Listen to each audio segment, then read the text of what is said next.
professor do Seminário Servo de Cristo e amigo de longa data do pastor Juliano, da Dani, da família, e amigo aqui da comunidade. E uma vez por mês eu tenho a honra, o privilégio de estar aqui dividindo a palavra com vocês. Então, em agosto, caiu nesse domingo aqui. Então, você que está aqui pela primeira vez, considere-se abençoado, né, de estarmos juntos nessa noite. Nos domingos anteriores que a gente teve junto aqui, então desde janeiro a gente fez uma reflexão sobre Ano Novo, o ano estava começando, e aí de fevereiro até o mês de julho a gente trabalhou a história do José. Vocês vão se lembrar, a gente passeou aí pelos capítulos derradeiros de Gênesis, e a gente encerrou no mês de julho, então, a nossa caminhada no livro de José, na história de José. E hoje, então, a gente precisa mudar um pouco o assunto, e eu queria explicar um pouquinho o contexto a partir do qual surgiram as próximas mensagens que a gente vai trazer aqui com vocês no culto da noite, nesse mês, e depois em setembro, outubro, novembro, e assim por diante. Que é o seguinte, lá na nossa igreja, a nossa igreja é uma igreja bastante diferente da Livres, em muitos sentidos, e uma das grandes diferenças, talvez, que eu possa mencionar, tem várias, mas uma delas é que a gente é uma igreja muito, assim, menor, obviamente, né? É uma igreja bem menorzinha em termos de número, e a gente tem uma filosofia de não fazer muitas coisas, não ocupar a agenda da igreja com muitos eventos. A gente tenta prestar atenção naquilo que é essencial, e a gente não faz muito evento. Eu até, às vezes, tenho algumas queixas com os membros, né? Porque quando a gente sempre tenta fazer alguma coisa, o pessoal fala, pastor, vamos deixar para amanhã, né? Mas parte disso é algo intencional também, que a gente acredita. Enfim, só que tem um evento que a gente faz uma vez por ano, que é uma coisa que a gente dá muito valor, é muito caro para nós, que é o nosso retiro de carnaval. Então, todo feriado de carnaval a gente faz um retiro, e a gente tenta, a palavra não é bem estruturar, mas a gente aproveita ao máximo esse tempo juntos, e aquele assunto que a gente entende que a gente deve tratar no retiro de carnaval, a gente tenta aproveitar ao máximo para meio que servir de direção para o restante dos meses ali que seguem no ano, né? E nesse retiro de carnaval desse ano, a gente teve a presença de dois amigos muito queridos nossos, dois mentores, na verdade, da nossa igreja. O primeiro foi o reverendo Ricardo Barbosa, que é pastor lá da Igreja Presbiteriana do Planalto, ele não gosta, tá? Eu vou falar porque ele não está aqui, mas ele não gosta que eu fale essas coisas, mas ele é um dos grandes campeões, um dos grandes nomes da teologia da espiritualidade no Brasil, e tem produzido muita coisa muito profunda, muito importante em português na área da espiritualidade, da oração e tudo mais. Tem sido um amigo de caminhada, e o outro preletor nosso foi o outro amigo, o pastor Ziel Machado, que é vice-reitor lá do seminário. Eu acho que vocês devem conhecer o Ziel, já esteve aqui algumas vezes, né? Por onde ele passa, ele deixa um rastro assim, de admiração também, né? E o tema desse retiro, desse carnaval, foi a amizade em Cristo, porque nós focamos muito na qualidade das nossas relações. A gente acredita muito que Deus chamou a gente como igreja local para ser uma comunidade de discípulos de Jesus que caminham juntos, né? Então, a amizade em Cristo foi um tema que a gente achou que seria muito oportuno. E aí, o pastor Ricardo Barbosa, que caminhou muitos e muitos anos com o Dr. James Houston, que é o fundador do Regent College, que é onde ele e eu, depois de muitos anos, eu fui lá fazer o meu mestrado lá no Canadá também. É um dos heróis assim, que eu tenho de referência, né? Seguindo muito o exemplo que ele pegou do Dr. Houston, o pastor Ricardo deixou uma lição de casa para a gente, como igreja, que eu acho que tem um pouco a ver com o que vocês estavam falando aqui, que é o seguinte, né? A gente trabalhou esse tema da amizade em Cristo, só que a amizade implica conhecimento do outro, né? E no caso de uma amizade em Cristo, não basta apenas a gente conhecer o outro, a gente precisa aprender a conhecer o outro pelas lentes de Cristo, pelo olhar de Cristo, né? E aí ele deixou uma lição para a gente, ele encorajou a gente a trabalhar três perguntas. E a gente tem trabalhado essas 3 perguntas ao longo desse ano. Eu tenho feito com os meus presbíteros ali, com os obreiros que trabalham com a gente, e os pequenos grupos todos têm trabalhado essas 3 perguntas. E, gente, tem sido um momento muito, muito transformador, muito profundo, né? E quais são essas 3 perguntas? Qual que é o trauma que você tem da sua infância? Só fácil, só pergunta fácil, tá, gente? Quais são as marcas que você carrega da sua infância? Quais são as atitudes compensatórias que você desenvolveu ao longo da sua vida para tentar resolver, responder, ou às vezes mascarar esse trauma que você carrega desde a infância? E a terceira pergunta, como que o Espírito de Deus, por meio da palavra, tem agido na sua vida para te libertar dessas ações compensatórias e curar você desses traumas? Como que Deus tem reescrito a história dele por meio da caminhada que você tem tido com Jesus, né? E, gente, tem sido um tempo muito, muito, muito profundo. Só que, como acontece sempre, né, quando tem esse tipo de exercício, e aí foram vindo muitos pensamentos, muitas questões, compartilhando ali textos bíblicos que o Senhor foi mostrando para a gente ali. E aí eu achei que seria apropriado lá na minha comunidade pregar uma série de sermões interagindo com esse exercício, a partir de algumas passagens que a gente foi julgando importante. Enfim, que introdução longa, né? Tudo isso para dizer que eu queria falar com vocês sobre um pouquinho sobre isso, um pouquinho sobre como a Bíblia, como o Novo Testamento em particular, nos ajuda a navegar algumas questões que a gente carrega desde muito tempo na nossa vida, mas que a gente muitas vezes não sabe como fazer, mas que a Bíblia nos dá recursos para dar passos na outra direção. Pode ser? Então, a primeira passagem que eu queria ler aqui, o primeiro texto que eu queria focar nessa série, vai durar 4 sermões, né? Aí no Natal a gente fala sobre o Natal, em dezembro. Está em Marcos, capítulo 10.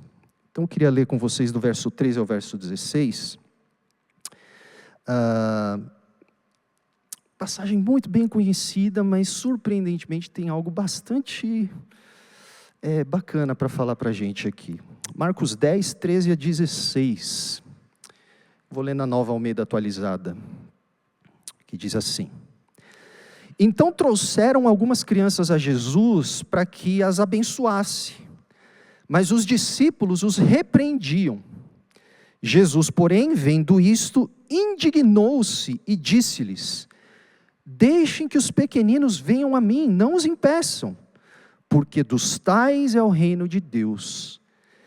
Em verdade lhes digo, quem não receber o reino de Deus como uma criança, de maneira nenhuma entrará nele. Então, tomando as crianças nos braços e impondo-lhes as mãos, as abençoava. Amém. Até aqui. Vamos pedir a ajuda de Deus mais uma vez? Senhor, só o Senhor sabe o quanto a gente precisa ouvir aquilo que o Senhor deseja falar para nós por meio dessa passagem. Então, nos ajuda, Senhor, a compreender e a assimilar as verdades para as quais essa passagem aponta. E que a gente possa sair daqui seguros mais uma vez de quem o Senhor é. E com a nossa percepção renovada de quem nós somos para o Senhor. Em nome de Jesus. Amém. Amém. Deixa eu fazer uma perguntinha, só para você pensar um pouquinho, e depois a gente vai voltar para essa pergunta mais próximo do final da mensagem. Se você pudesse voltar no tempo, e você pudesse bater um papo com você mesmo, quando criança, o que você diria? Não vale compre Bitcoin, tá? Teve um membro da minha igreja que falou isso depois do culto. Não vale isso. Se você pudesse olhar para você, quando você era criança, que conselho você daria para você mesmo, quando você era criança?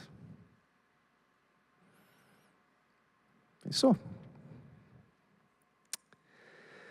A passagem que a gente acabou de ler, pessoal, é bastante famosa e talvez seja a passagem que mais tem inspirado a produção de expressões artísticas em paredes de creches cristãs ou em salas de escolas dominicais, né? Porque a imagem de Jesus acolhendo crianças é bastante emblemática, né? E com razão, porque essa passagem nos lembra de uma faceta muito importante de quem Jesus é. Só que a relevância maior dessa passagem não está tanto, para nossa surpresa, nas afirmações que Jesus parece fazer na superfície sobre as crianças em si, mas, sobretudo, sobre como as crianças ilustram a natureza do discipulado cristão. Então, um detalhe aqui que a gente precisa notar, e a gente precisa colocar na equação na hora de a gente interpretar o que está acontecendo nessa história, é que o capítulo 10 de Marcos está localizado em uma seção mais ampla dentro do Evangelho de Marcos, que é conhecida como o caminho do discipulado. Então essa passagem coincide com a caminhada de Jesus até Jerusalém, onde ele seria entronizado como rei, só que ironicamente numa cruz. Então o que está acontecendo nessa seção chamada o caminho do discipulado, da qual pertence essa passagem que nós lemos, é o caminho de Jesus até o seu destino na cruz, que é marcado pelos seus ensinamentos sobre o que significa de verdade fazer parte do povo escatológico de Deus. Em outras palavras, Jesus está explicando o que significa ser discípulo dele. E o que é que está em jogo na passagem de hoje, que Marcos acha tão importante relatar nessa sessão? Que é uma coisa curiosa. Se você lê a sessão que eu acabei de descrever do caminho do discipulado, que começa na metade do capítulo 8, em particular no verso 21 e 22, naquela transição que Marcos faz, e vai até o final, até o verso 52 do capítulo 10, que é quando Jesus cura o cego Bartimeu, né? Você vai ver que Jesus ali, ele tem umas coisas muito complicadas que ele tem a dizer para os discípulos. É nessa sessão, por exemplo, que Jesus olha para Pedro, que foi o primeiro dos discípulos e que era contado entre os melhores amigos de Jesus, e Jesus olha na bola do olho do Pedro e fala: para trás de mim, Satanás.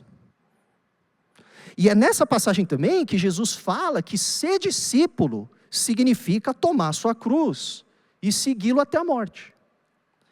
E aí quando você lê essa sessão em que Jesus fala essas coisas super avassaladoras, eu diria, né? E aí você vê Jesus pegando crianças no colo e dizendo as coisas que ele diz nessa passagem, isso precisa fazer a gente coçar a cabeça e perguntar: pera, por que o Marcos achou tão importante registrar essa história aqui?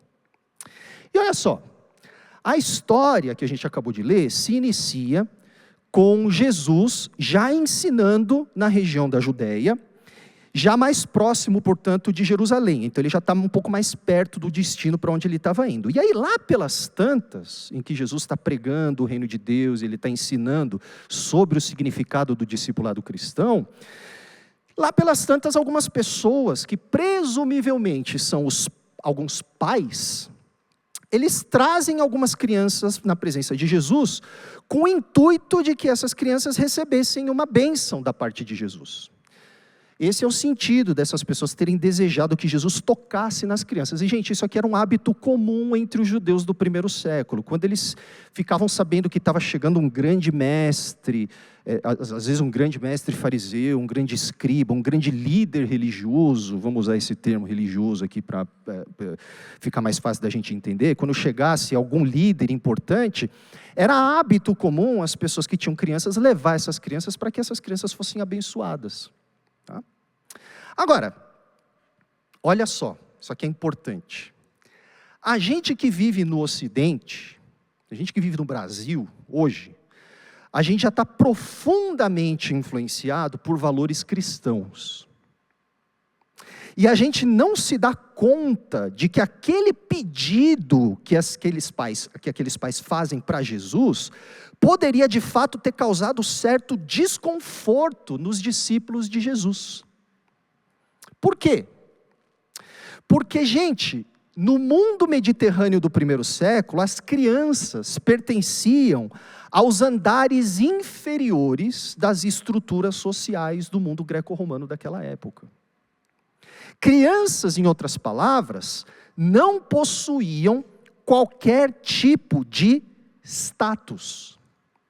E se você conhece um pouquinho de como funcionava a cultura da sociedade greco-romana, você vai saber que tudo naquela sociedade gira em torno de status. Tudo gira em torno de qual é a posição social que você ocupa no mundo. Tudo gira em torno de quem você conhece, de quem são seus amigos, de quem aparece nas postagens que você faz nas redes sociais. Tudo gira em torno de você pertencer à elite. O mundo greco-romano funciona assim. Tudo diz respeito a status. Só que crianças não ocupam status.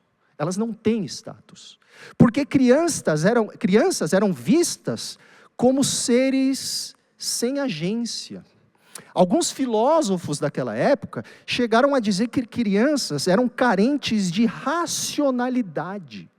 Crianças eram seres ainda incapazes de fazer qualquer tipo de contribuição para a sociedade e, portanto, crianças não tinham voz, crianças não tinham poder de decisão. Lugar de criança, em outras palavras, era em casa com a mãe. E eu estou vendo aqui que tem alguns rostos asiáticos. Você que vem de família asiática, eu acho que você sabe um pouquinho do que eu estou falando. Famílias asiáticas também, porque na Ásia, principalmente na Coreia, da onde vem a minha família, né? Ali a sociedade é profundamente influenciada por valores confucionistas, de Confúcio. E o Confúcio costumava dizer que lugar de criança não é com adulto, lugar de criança é com criança. Cada macaco no seu galho. Por isso que algumas igrejas asiáticas e coreanas, por exemplo, sequer recebem crianças dentro do mesmo culto dos adultos. Tem o culto dos adultos e o culto das crianças. Então a gente meio que sabe do que a gente está falando aqui, né? Então, pessoal, naquele contexto, não era incomum que adultos enxergassem crianças como estorvos, aquela coisa incômoda, principalmente quando eles estavam na presença de alguém que eles achavam importante.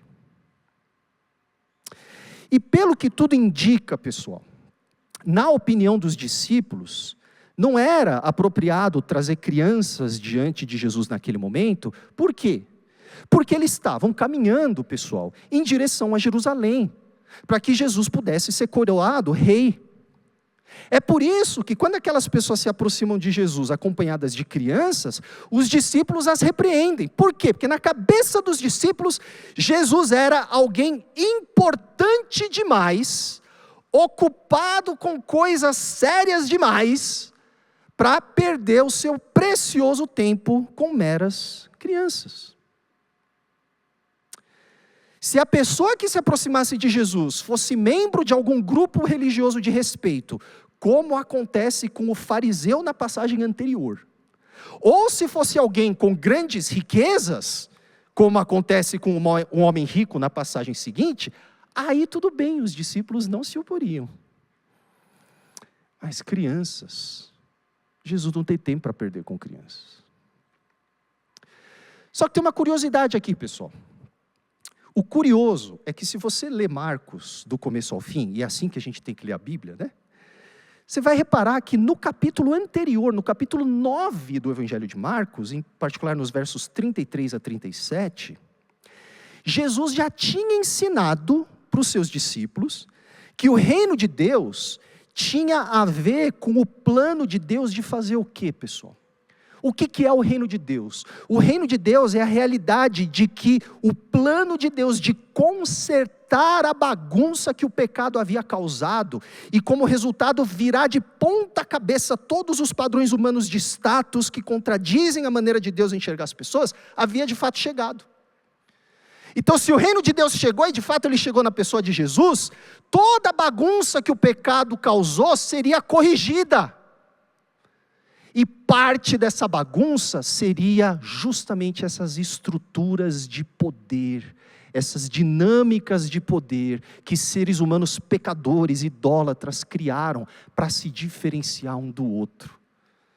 E uma estrutura muito importante que Jesus veio contradizer era essa estrutura que dita quem tem status e quem não tem.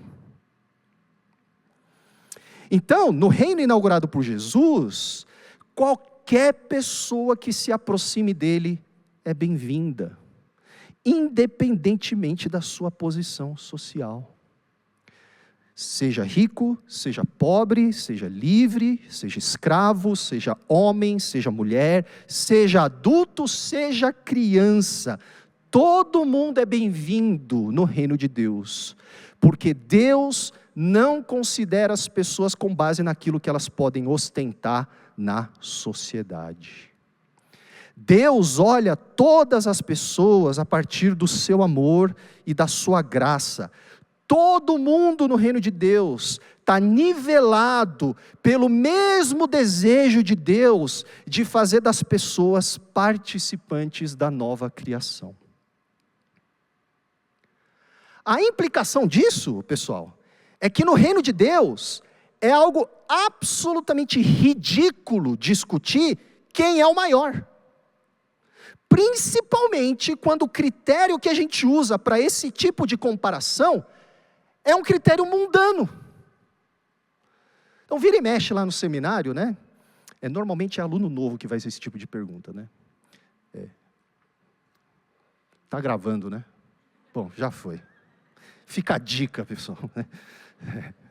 Eu sempre me meto em confusão, assim, com essas coisas. Pensamentos intrusivos. O que eu estava falando? Lá no seminário, né? Você saber se o cara não sabe nada de teologia e quer dar uma de quem sabe, é só reparar se a primeira pergunta que a pessoa faz para você é se você é calvinista ou arminiano. O cara fez essa primeira pergunta, você já sabe, nossa, o cara só leu o gibi. Enfim, pensamentos intrusivos aqui, peraí, foco. Uma pergunta que normalmente aluno novo faz é: professor, qual é o maior teólogo da atualidade na sua opinião? Aí eu sempre tenho que falar, a pergunta está errada. Porque no reino de Deus, os superlativos só pertencem a uma pessoa. Não tem maior. E lá no capítulo 9 de Marcos, aliás, quando Jesus fala dessa questão da importância do status e de receber uma criança também, né, é no contexto em que os discípulos estão discutindo o quê? Quem é o maior? Quem é o maior discípulo? Quem é o mais chegado de Jesus? Comida de quem Jesus gosta mais? Ele prefere a pasta de dente de quem? Qual é o maior? Quem é o maior entre nós? Quando ele chegar em Jerusalém, quem é que vai ser o ministro da fazenda quando ele virar rei? É isso que eles estão discutindo. E naquele contexto, então, no capítulo 9, Jesus fala: vocês não estão entendendo nada. Vocês ainda estão tentando me medir, vocês ainda estão tentando encaixar o reino de Deus dentro dessa lógica caída do mundo que fica separando as pessoas em status. Você quer ser o maior? Você tem que receber até uma criança. Quem recebe um desses pequeninos recebe a mim. É isso que Jesus diz no capítulo 9. Então, enquanto uma pessoa grande no mundo se acha importante demais para se ocupar com aqueles que estão abaixo dessa pessoa na escala social, Jesus está dizendo que o maior no reino de Deus, é quem entendeu que tipo de reino Jesus veio inaugurar. O maior no reino de Deus, portanto, já que a pessoa que entendeu que tipo de reino Jesus veio inaugurar, é uma pessoa que recebe até mesmo uma criança em nome de Jesus. Porque essa pessoa entendeu que no reino de Deus não tem distinção por status. E aí o curioso é isso, gente. Que no capítulo 9, Jesus acabou de ensinar os discípulos. Chega no capítulo 10, vem os pais querendo que Jesus abençoe os seus filhos. O que os discípulos fazem? Não pode. Jesus é muito importante, não pode. Então, logo de cara, o que a gente percebe no capítulo 10 de Marcos, é que os discípulos não entenderam nada. Jesus acabou de ensinar, mas entrou por um ouvido e saiu pelo outro. É igual a gente. A gente ouve a palavra de Deus, mas amanhã está ouvindo o youtuber nosso de estimação que vai falar que você tem que vencer na vida, que você tem que ser não sei o quê, que você tem que pisar em cima dos seus inimigos para não sei o quê, para você ser feliz. Entra por um ouvido e sai pelo outro. E é isso que está acontecendo aqui. Então os discípulos, quando repreendem aqueles pais, eles estão mostrando que eles ainda estão operando segundo a mesma lógica do mundo. Eles ainda estão definindo grandeza, não a partir do exemplo de Jesus, mas a partir de status. A partir daquilo que os influenciadores da época diziam. A atitude dos discípulos, portanto, contradiz de frente o que Jesus tinha acabado de ensinar sobre as prioridades do reino de Deus. E aí o que Jesus faz? Diante dessa situação, a primeira coisa que Jesus faz é lembrar os discípulos dele da lógica do reino de Deus. E do que deve reger as relações, as interações dos discípulos com as pessoas. E olha que coisa fascinante, pessoal.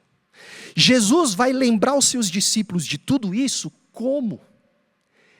Ele mesmo praticando aquilo que ele tinha ensinado antes.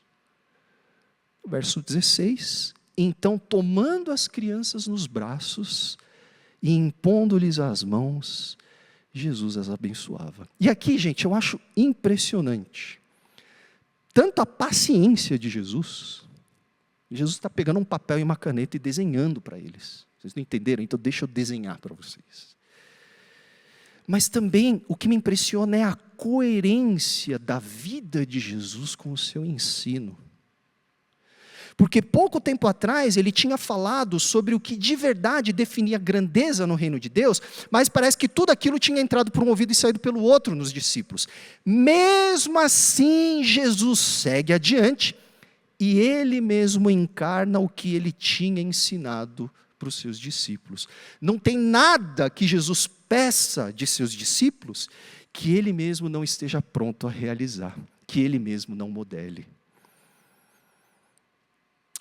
Só que não é isso a coisa mais impressionante e surpreendente dessa passagem. O que é realmente surpreendente nessa história, e é exatamente esse ponto que eu queria destacar com vocês nessa noite, é que Jesus não somente exemplifica o que ele já tinha ensinado no capítulo anterior, mas agora no capítulo 10, Jesus vai aproveitar essa oportunidade para agora ensinar para os seus discípulos uma outra lição ainda mais profunda do que aquela que ele tinha ensinado no capítulo 9. Porque tendo repreendido os discípulos pela arrogância deles, por eles se acharem importantes demais para acolher aquelas crianças, Jesus agora, pessoal, vai se referir às próprias crianças como exemplos máximos do que significa pertencer ao reino de Deus. Então não somente Jesus lembra os discípulos, vocês não lembram que eu acabei de explicar que o maior no reino de Deus é quem acolhe as crianças? Não somente isso, mas agora Jesus vai pegar a figura da criança e vai dizer, quem quiser ser discípulo, tem que ser assim. A criança se torna um modelo supremo do que significa pertencer ao povo de Deus. Então Jesus ensina que ser discípulo dele é não somente aprender a acolher até mesmo uma criança, mas principalmente aprender a ser como uma criança. Agora, pergunta de $1 milhão para vocês, né? Por que as crianças se tornam essa imagem tão paradigmática do discípulo? Por que Jesus acha que as crianças são modelos tão importantes e claros do que significa ser um seguidor de Jesus? Em que sentido nós devemos nos tornar como crianças? Você sabe que uma interpretação bastante popular, uma interpretação bastante comum, mas que é absolutamente implausível, é de que Jesus está dizendo que as crianças representam pureza, no sentido de perfeição moral. Então, nessa leitura, Jesus estaria supostamente dizendo que o sujeito precisa se tornar puro como uma criança para ser aceita como membro no reino de Deus. Talvez você já tenha ouvido essa interpretação. Só que, gente, o primeiro problema evidente com essa leitura é que não tem nada nos evangelhos sugerindo que perfeição moral é pré-requisito para alguém se tornar discípulo. Muito pelo contrário, na verdade. Se você leu já uma vez o Sermão do Monte, você vai se lembrar que um dos pontos de partida para o camarada se tornar discípulo é reconhecer que ele pode ter qualquer coisa menos pureza moral. É reconhecer que só Jesus pode tornar a pessoa aceita perante Deus. Então, não cabe essa leitura. E aí, a segunda dificuldade é que existe um problema empírico aqui, pessoal. A pessoa que fez essa conexão entre criança e pureza moral, provavelmente nunca viu uma criança na vida. Eu tenho 2 na minha casa. Não funciona. Eu nunca ensinei eles a mentir. Eu acho. Estou tentando lembrar aqui. Eu acho que não. Nunca ensinei eles a pecar. Então, a gente que é pai e mãe, ou você que já serviu ali no Kids, um domingo, eu te encorajo a fazer isso. Vai lá, dá uma espiada. Se bem que deve ter uma triagem, né? O pessoal deve tomar cuidado também. Mas, enfim, se você der a oportunidade, vai lá, vê, você vai ver que não é pureza moral que Jesus está falando, quando ele está falando das crianças aqui.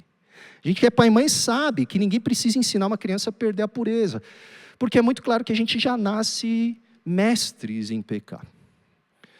Então, afinal de contas, o que Jesus está dizendo aqui sobre as crianças e sobre nós como discípulos? Na verdade, pessoal, presta muita atenção.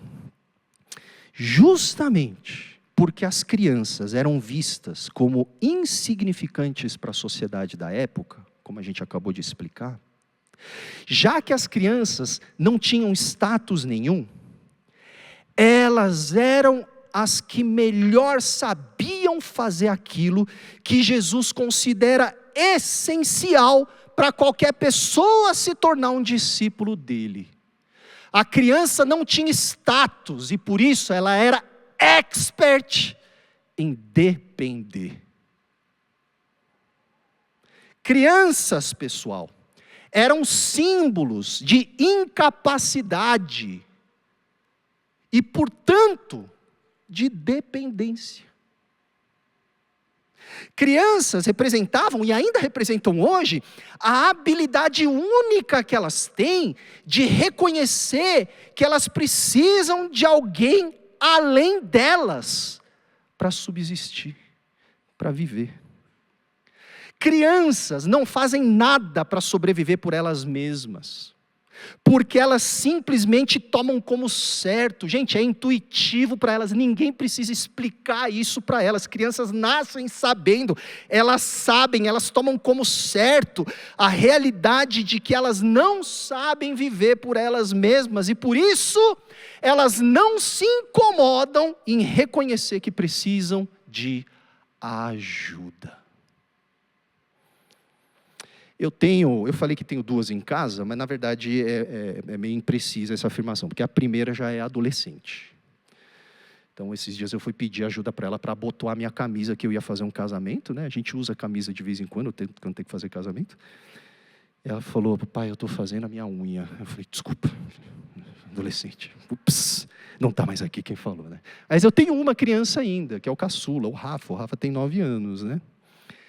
Eu não estou exagerando, não estou inventando isso só para trazer uma ilustração bacana para essa mensagem. É de verdade. Sabe qual que é a frase que eu mais escuto do Rafa todo santo dia?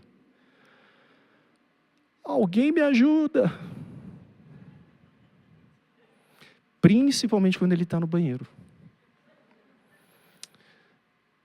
A gente é alto, eu e minha esposa, então os armários são todos altos, ele não alcança ainda direito. Todo dia eu ouço essa frase umas 39 vezes. Alguém me ajuda? O que Jesus está dizendo para nós é que os discípulos não somente devem enxergar as crianças como alvos da graça, do amor e da mensagem do reino de Deus, Mas principalmente, e para começo de conversa, os discípulos precisam reconhecer que, como crianças, eles mesmos precisam do acolhimento e do socorro de Deus o tempo todo. E isso, pessoal, na verdade, tem muitos outros desdobramentos para como a gente deve entender a natureza do discipulado. Porque essa consciência clara que toda criança tem de que ela depende de ajuda, faz da criança especialista em outras duas coisas que estão profundamente interrelacionadas. Primeiro, a dependência da criança, a consciência que a criança tem de que ela precisa de alguém para viver, faz da criança expert em receber. Porque a criança sabe que ela depende, ela não tem problema nenhum de receber. Se tem alguém no mundo que sabe o que é viver pela graça, ainda que ela não saiba explicar e articular essa graça com ideias sofisticadas de adultos, esse alguém é a criança. Porque ela recebe. Ela não questiona. Você já viu alguma criança, na hora de receber um presente, olhar para você e falar, oh, imagina, não precisa se incomodar? Já viu? O meu filho fala isso, mas é porque eu forcei ele. Eu falei, você recusa, hein, meu? Você já viu alguma criança, você vem com, sei lá, com um presente, pode ser do mais caro ao mais singelo, ao mais baratinho, você vai e presenteia uma criança, você já viu a criança falar, oh, afaste esse presente de mim, pois sou pecador. Sabe por quê? Porque criança sabe que precisa, e porque sabe que precisa, sabe receber. A criança entende de forma intuitiva que tudo na vida é dádiva, independente do que ela faça. E ela vive, portanto, a vida sabendo que precisa receber o que é dado a ela. Desse modo, a segunda consequência, o segundo desdobramento da dependência característica de uma criança, é que ela é especialista também em acreditar no senso de valor que atribuem a ela. Porque ela sabe que depende, ela sabe receber. E porque ela sabe receber, ela acredita no valor que atribuem a ela.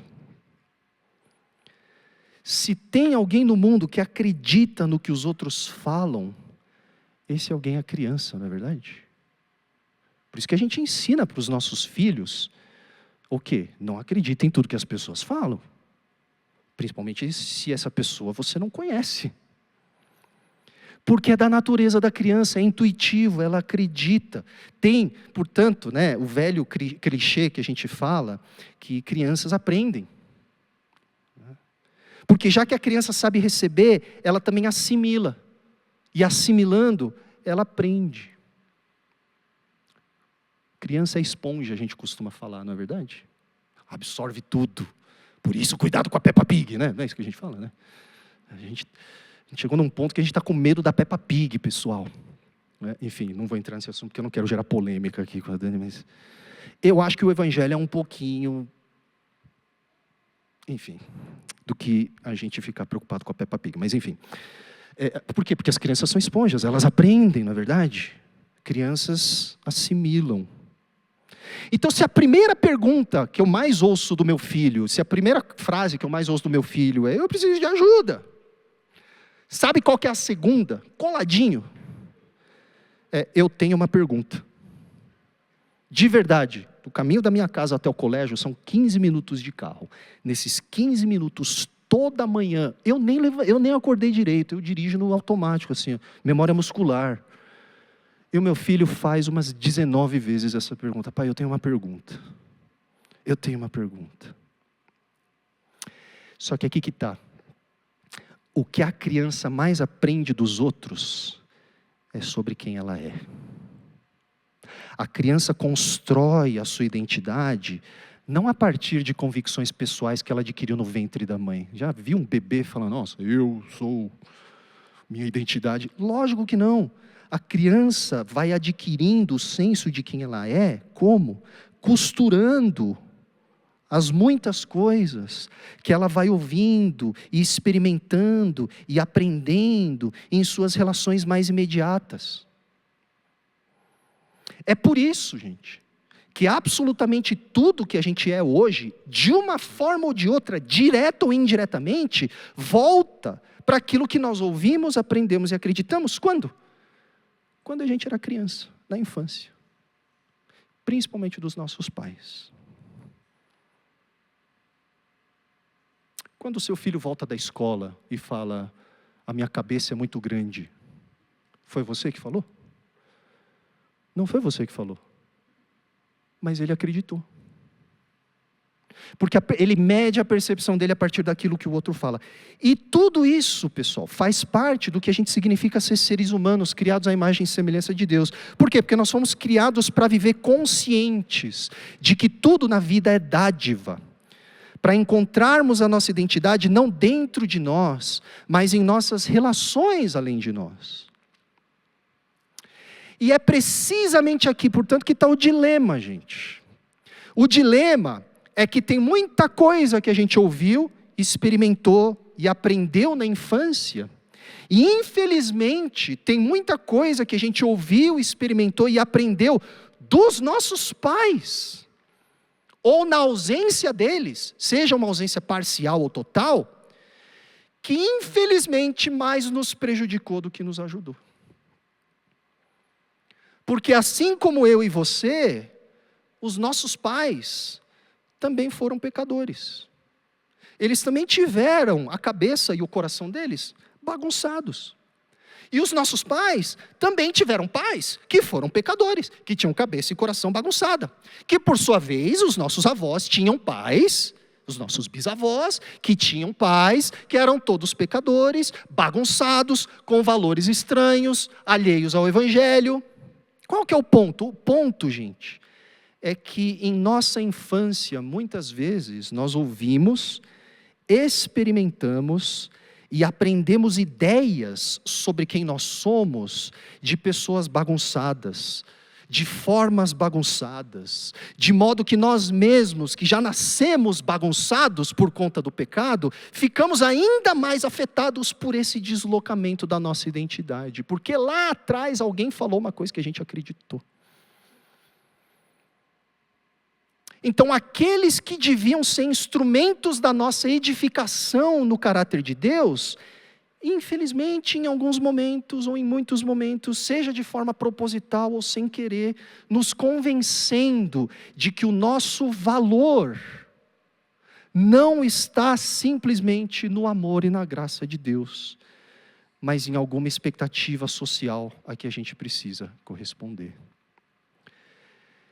E nós acreditamos nessas mentiras, porque são crianças, são seres que dependem e por isso assimilam e aprendem. E porque nós aprendemos essas mentiras, muito cedo em nossa história nós passamos a viver para afirmar o nosso valor em coisas que não são a graça e o amor de Deus. E aí o que acontece com a gente é que muito cedo, quando a gente ainda é criança, a gente aprende a ser adulto. A gente quer se afirmar por aquilo que a gente tem. A gente quer se afirmar pela posição que a gente ocupa na sociedade. A gente quer se afirmar como aqueles que são assim e não como aqueles. Porque nós acreditamos nessas mentiras, nós achamos que nós só seremos alguém se nós tirarmos as melhores notas. Se nós tivermos os melhores diplomas. Se nós fizermos o mais longo devocional todo dia. O que eu conheço de crente que vive numa crise, porque acha que não ora o suficiente, como se Deus tivesse um cronômetro na mão, olhando para você enquanto você ora.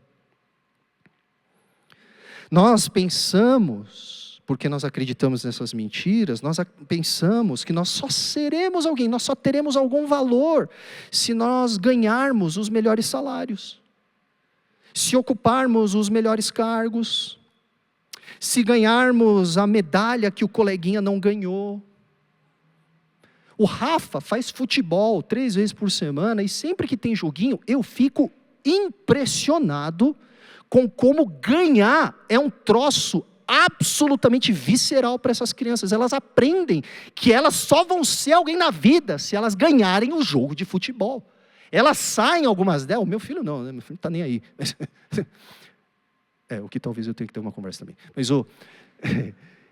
as outras crianças... Não, brincadeira, meu filho fica chateado também. Mas tem outras crianças que saem assim, batendo no chão, rios correndo, parece avivamento. Assim, oh, meu Deus do céu, eu falo, rapaz, foi um jogo de futebol. Porque nós atribuímos, nós achamos que o nosso valor está nessas coisas. A gente acha que a gente só vai ser alguém se a gente dirigir o melhor carro. Eu só vou ser alguém se o meu filho for o mais comportado, o mais estudioso, o mais popular. Nós vivemos como quem precisa afirmar toda hora o nosso próprio valor, o tempo todo correndo atrás de coisas que achamos que vão suprir essa necessidade. Por quê? Porque é isso que nós acreditamos em nossa infância. Se lembra do comercial das tesouras mundial? Do Mickey e da Minnie? Não é possível. Eu fiz essa pergunta na minha igreja, ficou todo mundo me olhando com essa mesma cara. Vocês não assistiam televisão? Só eu sou afetado por esse comercial? Vocês não lembram desse comercial? O comercial era um menino com uma tesoura da marca mundial, do Mickey e da Minnie, e o comercial, gente, era ele falando para a câmera, eu tenho, você não tem, hein? Eu tenho, você não tem, hein? Eu tenho. Você lembra desse comercial? Não? Muito jovem para isso, né? Eu tenho, você não tem, hein? Eu tenho, você não tem, e o final é, e aí? Vai ficar de fora? Posso falar na real? Todo mundo aqui vive um pouco assim. Ele tem, eu não tenho. Acho que eu tenho que trabalhar mais então, né? A gente acha que o nosso valor está numa tesoura. Está numa coisa que a gente dirige. Está na marca do aparelho que a gente carrega no bolso. E, gente, nada se coloca como obstáculo a uma vida de dependência no amor e na graça de Deus, de forma tão sutil, mas de forma tão destrutiva. Nada se coloca como uma pedra no caminho do discipulado, como essa busca incessante por afirmação segundo aquilo que nós achamos que podemos conquistar. Porém, meus irmãos, no entanto, é aqui que está a potência das palavras de Jesus. Ao dizer que o reino de Deus só pode ser recebido por aqueles que se fazem como crianças, Jesus está nos dizendo que o discipulado é o caminho, é a vida onde nós reaprendemos a construir toda a nossa identidade e todo o nosso senso de valor em como Deus nos vê. O discípulo é aquele que volta a ser criança, no sentido de que ele reaprende a reinterpretar a sua história, a reinterpretar a sua identidade, o seu senso de valor, não à luz do que os outros falam, não à luz do que ela possa possuir, mas à luz do amor e da graça de Deus. Seguir a Jesus, portanto, significa confrontar as mentiras que foram ditas sobre nós, de que nós só seremos alguém se fizermos algo invejável pelo mundo, se conquistarmos algum resultado grande para a sociedade. E significa então aprender a depender, a receber, a acreditar no que Deus afirma sobre nós em Jesus. E você quer saber o que Deus afirma sobre mim e sobre você em Jesus? Você vai precisar voltar aqui no mês que vem, para ter mais detalhes sobre isso. Mas nessa passagem de Marcos 10, a gente já tem um vislumbre da resposta. Basta olhar para essa cena, enquanto está todo mundo ali preocupado em afirmar o seu status, aparentando grandeza, o que Jesus faz? Jesus segura no colo crianças, que não tinham nada a oferecer, para exemplificar para nós como Deus enxerga cada um de nós.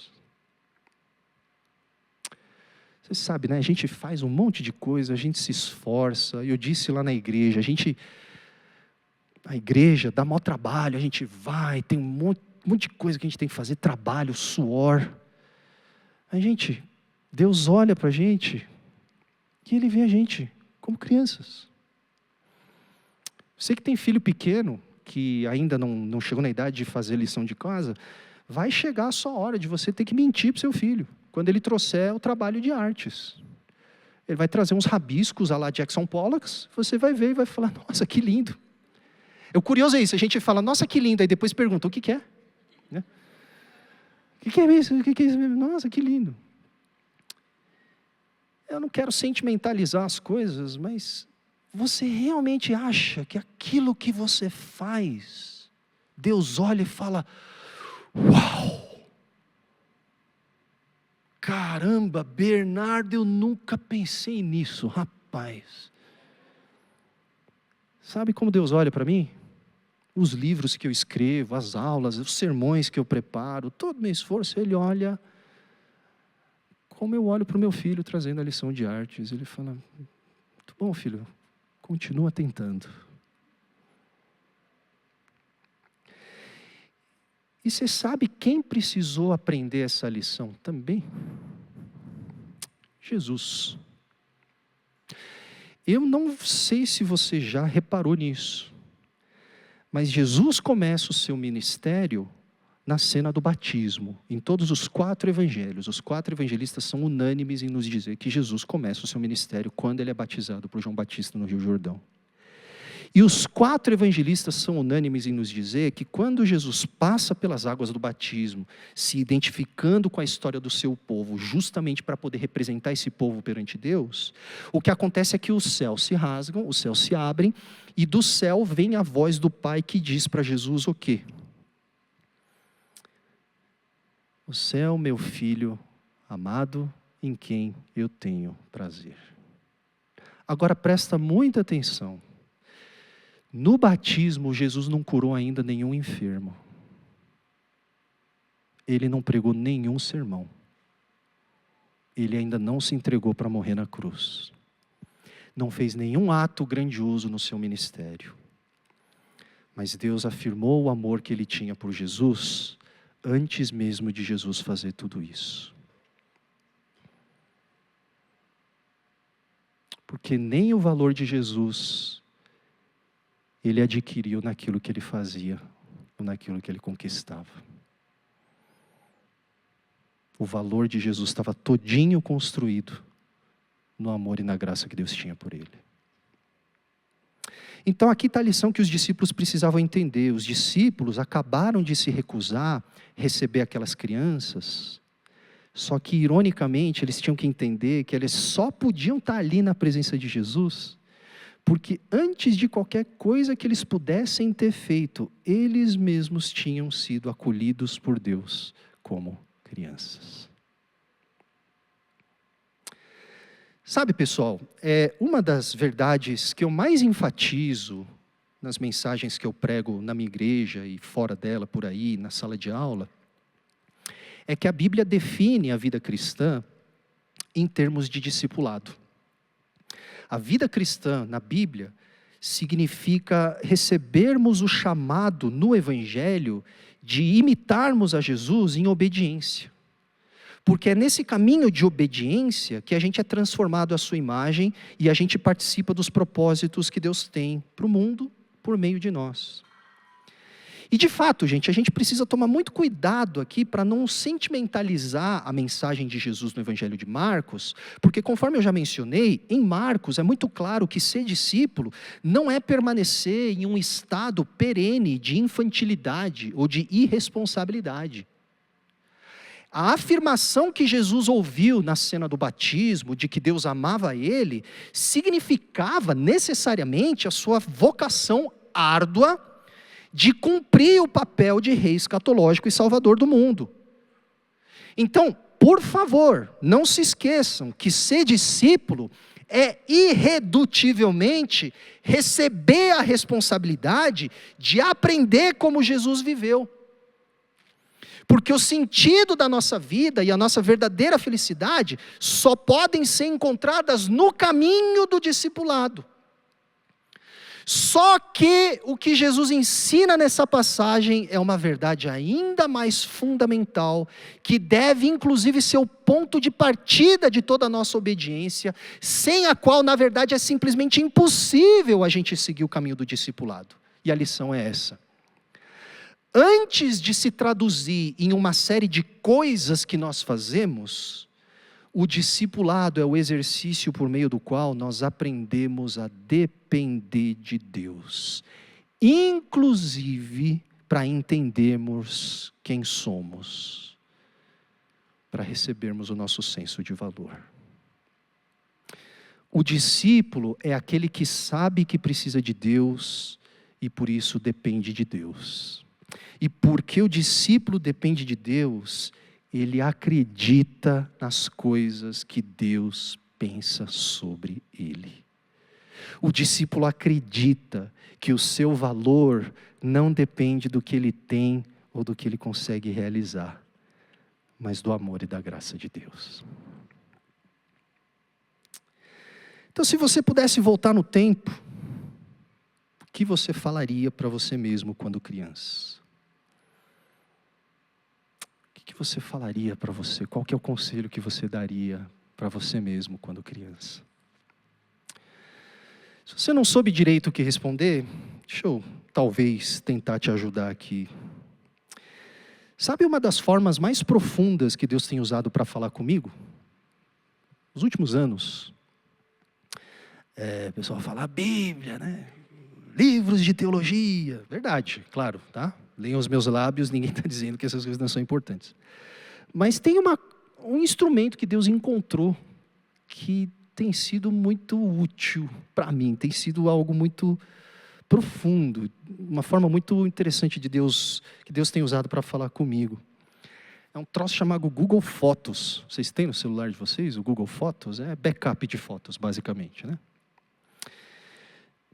Você sabe que o ministério pastoral e o ministério de educação teológica, principalmente num contexto como o Brasil, são frentes bastante intensas, né? E muitas vezes, diante da intensidade, do volume do trabalho e das obrigações, principalmente da sobrecarga emocional e das frustrações envolvidas nesses dois tipos de ministério, não é incomum a gente perder de vista algumas coisas que são essenciais. E várias vezes eu sou acometido por um senso de frustração, porque as coisas não funcionam do jeito que eu gostaria. Ser pastor, gente, é você aprender a viver num contexto em que as coisas não acontecem do jeito que você quer. Só que aí vira e mexe. Hoje mesmo, eu estava aqui no culto, vocês estavam na hora dos avisos, apitou o Google Fotos aqui no meu celular. Vira e mexe, o Google Fotos apita. E normalmente, quando o Google Fotos apita, é alguma foto dos meus filhos quando eles eram pequenos.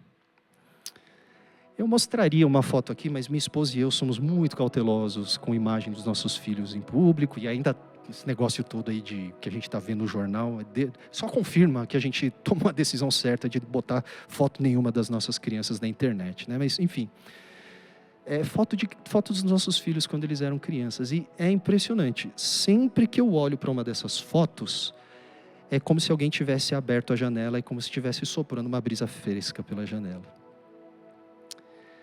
Não porque os meus filhos são anjos, eles não são.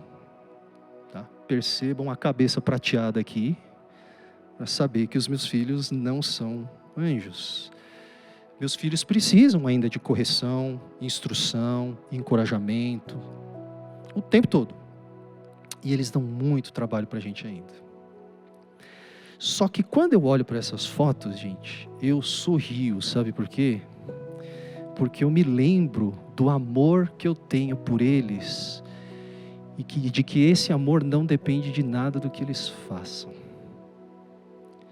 E quando eu olho essas fotos, eu me lembro do amor que eu tenho por eles, que é um amor que só deseja o bem, que só deseja a liberdade, que só deseja a felicidade, que só deseja a segurança, a plenitude de vida deles. E eu me lembro de que eles não precisam fazer nada para eu amá-los assim.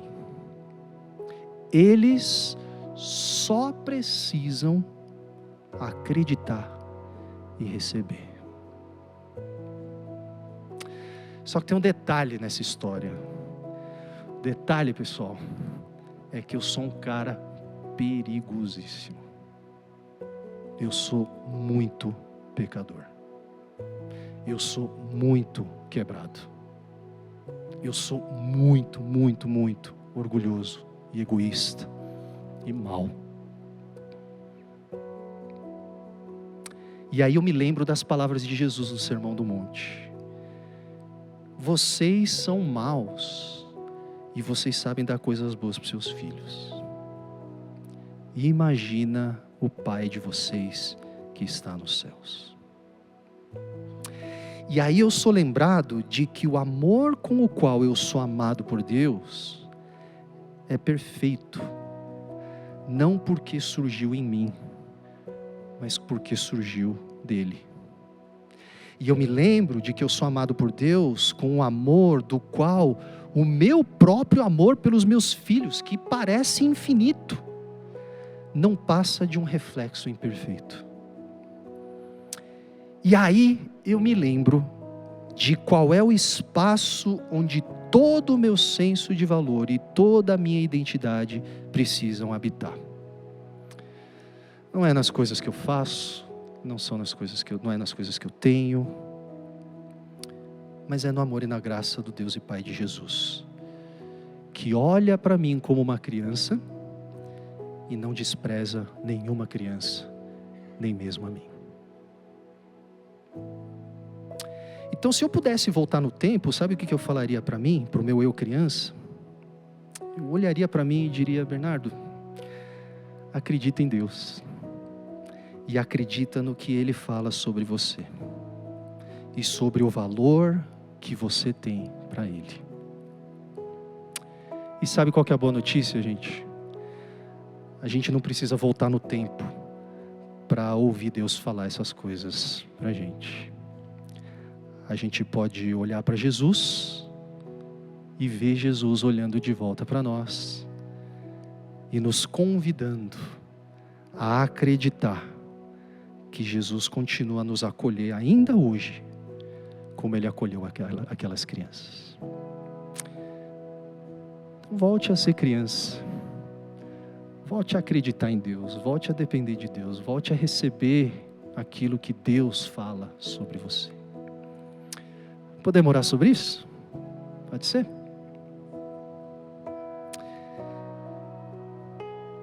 Senhor, renova em nós a percepção de que diante do Senhor nós somos como crianças. Nos ajuda a enxergar mais uma vez de uma forma renovada esse acolhimento, esse amor, essa segurança, essa graça que nós temos no Senhor, de modo que sejamos discípulos livres, discípulos que entendem que o nosso valor está no Senhor, e que porque entendem que o nosso valor está no Senhor, vivem como o Senhor, acolhendo os teus pequeninos também. Em nome de Jesus. Amém.